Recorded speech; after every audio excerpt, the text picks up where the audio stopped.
আমাদের ভালোবাসা অনেক কিছুতেই। কেউ ভালোবাসি ঘর গোছাতে, তো কেউ ঘর পরিপাটি রাখতে। কিন্তু বাড়ি ঘরকে সংগ্রহশালা বানানোর পরিকল্পনা সত্যিই বিরল। মালদার এক যুবকের বাড়ি তো নয়, যেন এক আস্ত সংগ্রহশালা।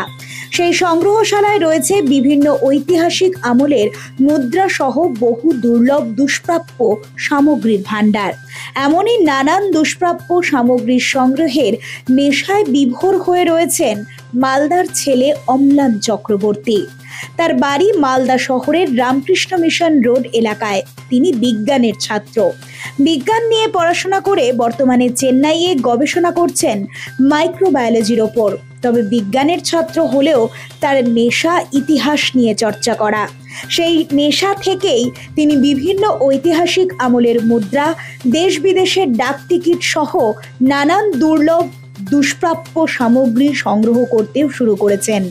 সেই সংগ্রহের কারণেই বর্তমানে তার বাড়ি যেন হয়ে উঠেছে আস্ত এক সংগ্রহশালা। তার সংগ্রহশালায় রয়েছে সুলতানি, মোগল এবং টিপু সুলতান আমলের বহু দুর্লভ মুদ্রা, যার মধ্যে রয়েছে রৌপ্য ও স্বর্ণ মুদ্রাও। এমনকি বিশ্বের সব থেকে ছোট মুদ্রা ফনামও রয়েছে তার সংগ্রহশালায়।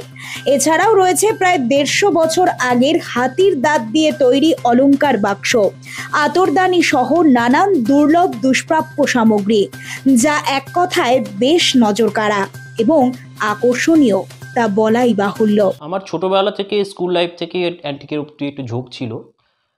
তো তখন থেকে একটা দুটো করে, বিশেষত আমার ঠাকুমা ওপার বাংলা থেকে চলে আসার সময় নিজের সাথে কিছু কয়েন নিয়ে এসেছিলেন। তো সেই সময় থেকেই আমাকে একটা দুটো করে উনি মাঝে মাঝে কয়েন দিতেন, সে চাঁদি হোক বা আপনার কপার হোক।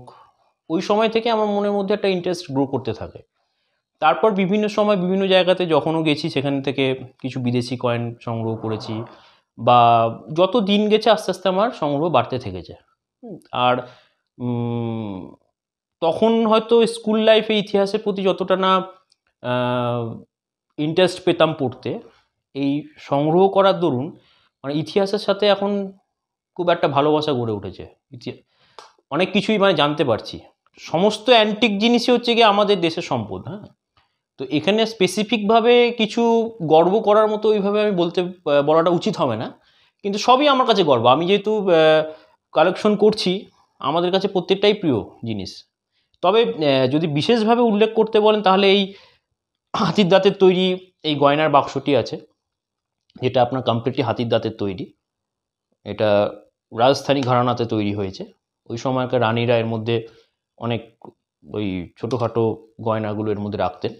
এটা কমপ্লিটলি হাতির দাঁতের তৈরি।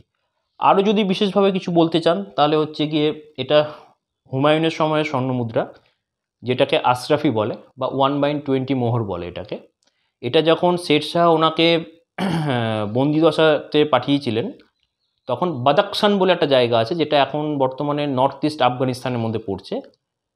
সেই সময় তিনি লোকাল এরিয়াতে জনমত গড়ে তোলার জন্য বা লোকাল ট্রানজাকশনের জন্য এই স্বর্ণমুদ্রাটি বার করেছিলেন, যেটা প্রায় 1540 খ্রিস্টাপূর্বাব্দ। স্বর্ণমুদ্রা অনেকই আছে, ব্রিটিশ পিরিয়ডের আছে, তেমন গোল্ড ফানাম আছে যেমন টিপু সুলতান, এগুলো খুব রেয়ার। সুলতানি পিরিয়ডেরও অনেক স্বর্ণমুদ্রা আছে আমার কাছে। Bureau report, Nobel Bangla.